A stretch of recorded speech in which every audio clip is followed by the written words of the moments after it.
Today's job is to prune a phylogeny. Now,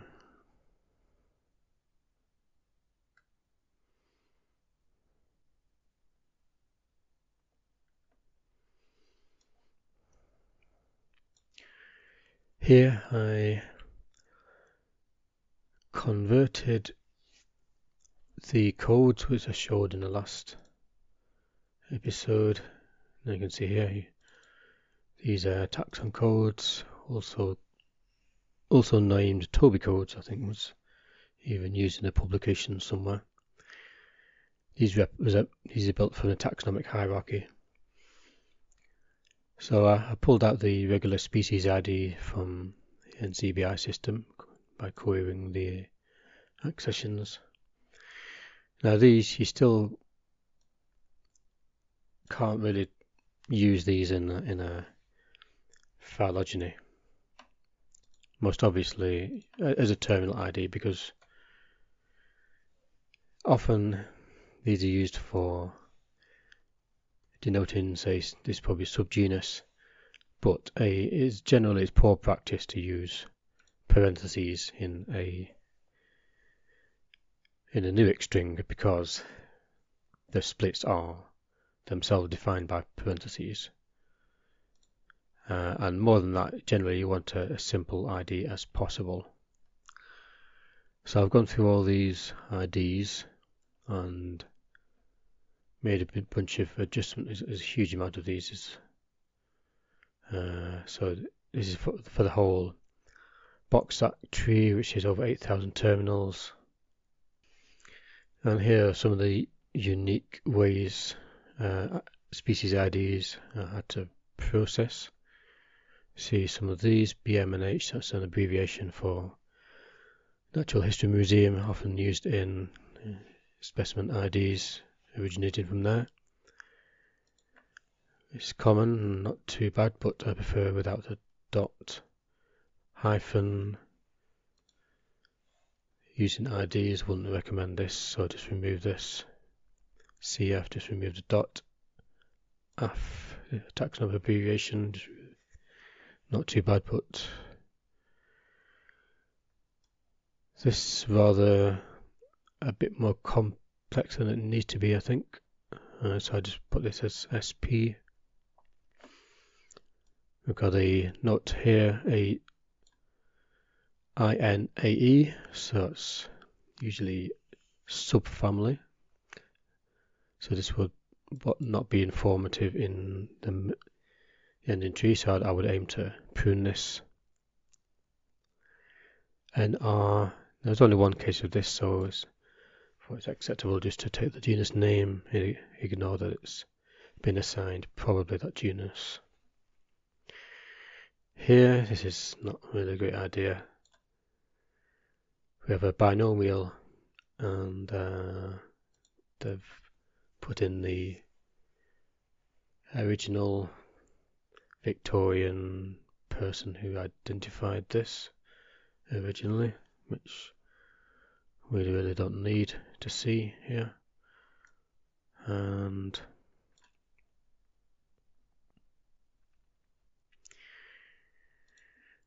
this is a bit of a unusual, so I don't know what this is.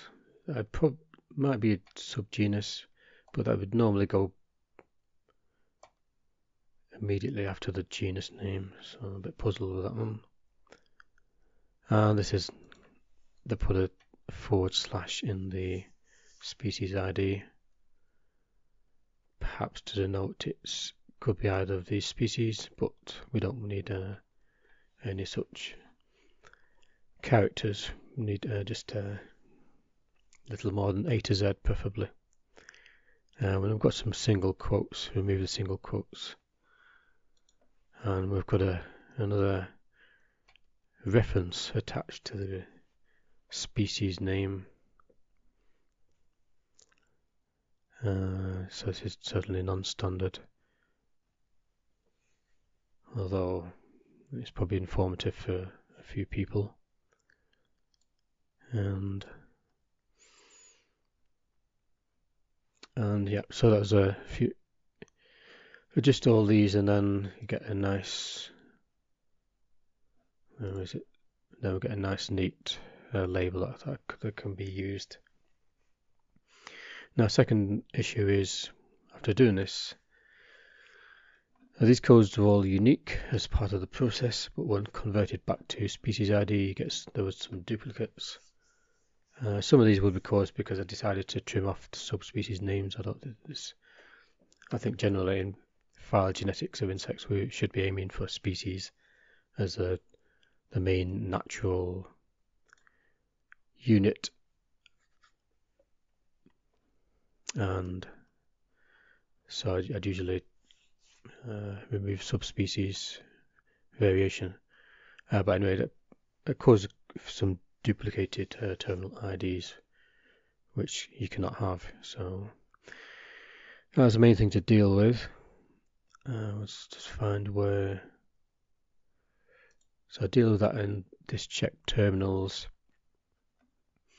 Now I just had to make a few changes to this. So it reads the tree and they're all stored as it reads, and then it checks that hash as it builds it. So it can check if it's a duplicate, and that's recorded here. So you can see one in repeat terminal. Now how it deals with this is it adds a number, so it's then not unique and can be dealt with more easily. So I decided to store all these in a hash and then print these, and decided to actually print this as a string to the screen because of the format used in the pruning script. You can see here. So you duplicated terminals. As I say, I added some numbers to the end of this, so they can be easily dealt with, and then these are printed to the screen after the script, and then so it's easy to then add this to the prune script, as this is the option for prune tree, which is my own script I developed for pruning phylogeny. While on this subject, I tried a couple of other functions. There's an R function for pruning terminals, and it only works if you have a small number to prune. If you have to remove, say, half the tree, then it just it won't do that. So I had to develop my own. Maybe there's a function out there which does work, but I didn't. I decided just to do my own. And so you can give the list as a file, or you can list the terminals to be pruned on the command line, which I've done here. So just add it to there and it'll prune those. So 65 duplicated terminal IDs were pruned. So normally I do that as part of other processes. I needed to do that on its own because I then wanted to make a phylogeny of only binomials. So this is the same tree, and you can see they're all full Linnaean binomials, i.e. genus name and species name, without the non-canonical. Now, arguably, in a tree like the unprocessed one, you get a lot of non-canonical, they can be OTU or something. Arguably, of course, those are still valid units, biological units. However, in practical terms, because more recently I'm trying to tie a lot of phylogeny with biological information, and biological information is not recorded for OTU generally. It's only recorded for Linnaean binomials. So for that reason, I'd like to have a tree with just these. This can be attached more easily to things like functional trait data and so on. So the list of full binomials was written to a file earlier. Okay, found it. Here's the file. I produced a text file. When I pass the tree along with a list, anything which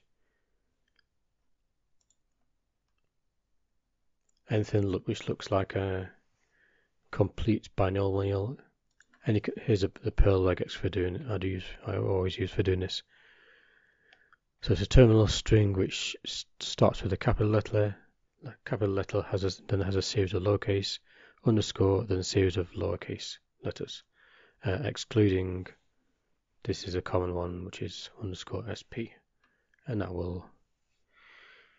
then nothing else. This is that denotes the end of the string. So that gives a list of binomials. And then, so I just run the prune tree. And so previously I ran the prune tree to remove the duplicate terminals, and then I run it again to pull out the full binomials, and which is printed here. And this is the tree, and here is the result. So we have the Boxsack et al. 2014 tree with names converted back to standard linear binomials, which can be mapped to a standard taxonomic system, and also limited to only fully identified, everything else pruned. So this is going to be used for, this is maximally useful for integration into synthesis trees of Coleoptera. So I think that's job done.